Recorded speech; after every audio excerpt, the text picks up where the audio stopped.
आज डाउटनेट आप डाउनलोड करें। डाउटनेट पर अपने सभी गणित, रसायन विज्ञान, भौतिक विज्ञान और जीव विज्ञान के डाउट्स का करो सफाया।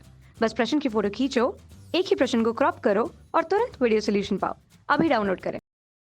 नमस्कार दोस्तों, स्वागत करता हूं आप सभी का। आपका प्रश्न है जिसमें हमें दो प्रश्न पूछ रहा है।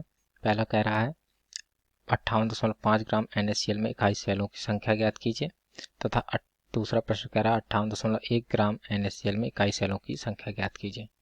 ठीक है ना। तो आइए हम इस प्रश्न के उत्तर को देखते हैं, एक एक करके दोनों प्रश्नों के उत्तर को निकालते हैं। ठीक है ना। तो पहले जब हम देखते हैं तो इसमें जो हमें दिया है 58.5 ग्राम NaCl में जो हमारे सेलों इकाई सेलों की संख्या बतानी है। ठीक है ना। तो जो हमें दिया है 58.5 ग्राम NaCl, ठीक है ना। 5 ग्राम NaCl में बराबर कितना है हमारा, 1 मोल है। ठीक, अर्थात इसमें जो एवोगाद्रो नियम के अनुसार 1 मोल में कितने हमारे अणु होते हैं, 6.023 गुणा 10 की घात 23। ठीक है, इतने हमारे Na+Cl- आयन होंगे। ठीक है।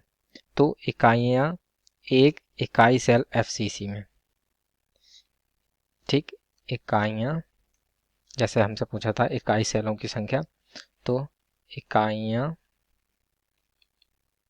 ठीक है ना, इकाइयाँ, एक इकाई सेल, एक इकाई सेल FCC में, इकाई सेल FCC में, ठीक है ना।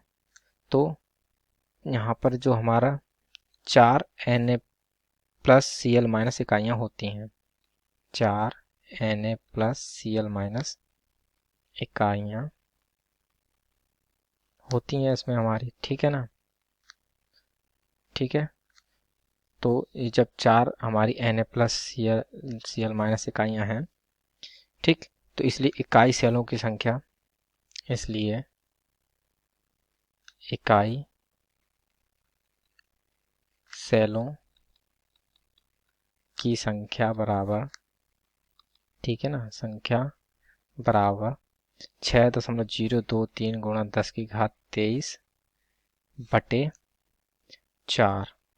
ठीक है ना। तो जब हम इसको हल करेंगे तो हमारा हल करने के पश्चात इसका मान आएगा 1.505 गुणे 10 की घात 23।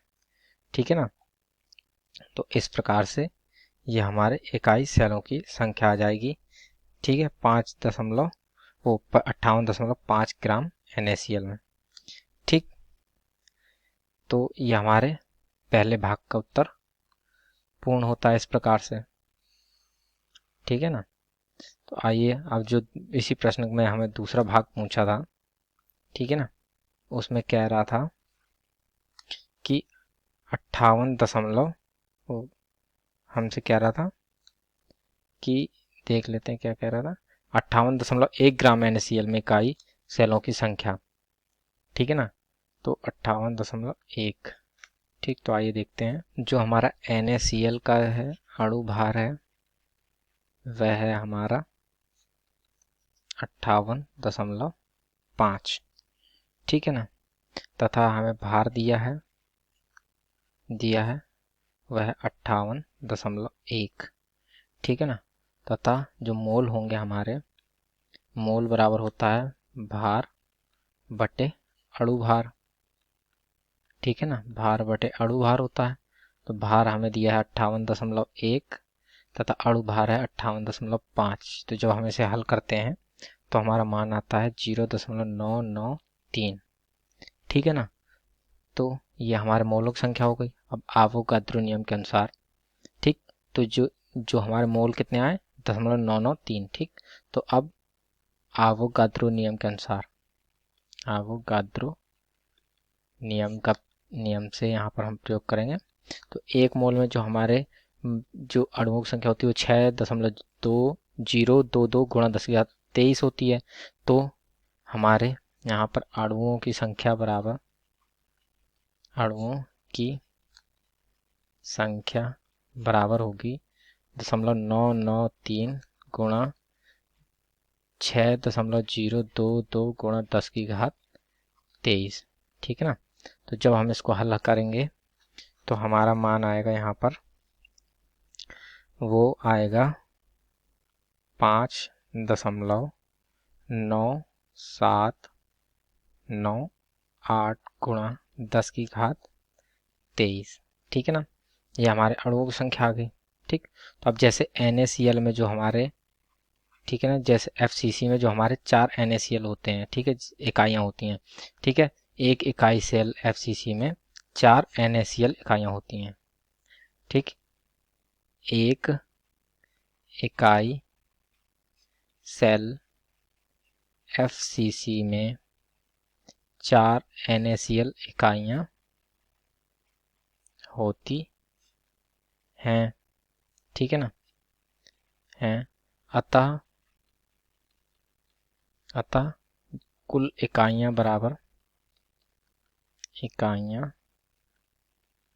बराबर होंगी हमारी 5.9798 गुणा 10 की घात 23 भागे 4। ठीक है। तो जब इसको हल करते हैं तो हमारा मान आता है 1.495 गुणा 10 की घात, ठीक है ना, गुणा 10 की घात 23। ठीक। तो इस प्रकार से जो हमारे दूसरे प्रश्न में भी इकाइयों की जो संख्या है वह निकल आती है, वह आती है 1.495 गुणा 10 की घात 23। ठीक है। तो इस प्रकार से हमारे प्रश्न के दोनों भाग पूर्ण होते हैं। आशा करता हूँ आप सभी को उत्तर समझ में आया होगा। धन्यवाद। कक्षा 6वीं से 12वीं से लेकर नीट, IIT, JEE वो एडवांस के लेवल तक 1 करोड़ से ज्यादा छात्रों का भरोसा। आज ही डाउनलोड करें डाउटनेट ऐप या व्हाट्सएप करें अपने सारे डाउट्स 8400 400 400 पर।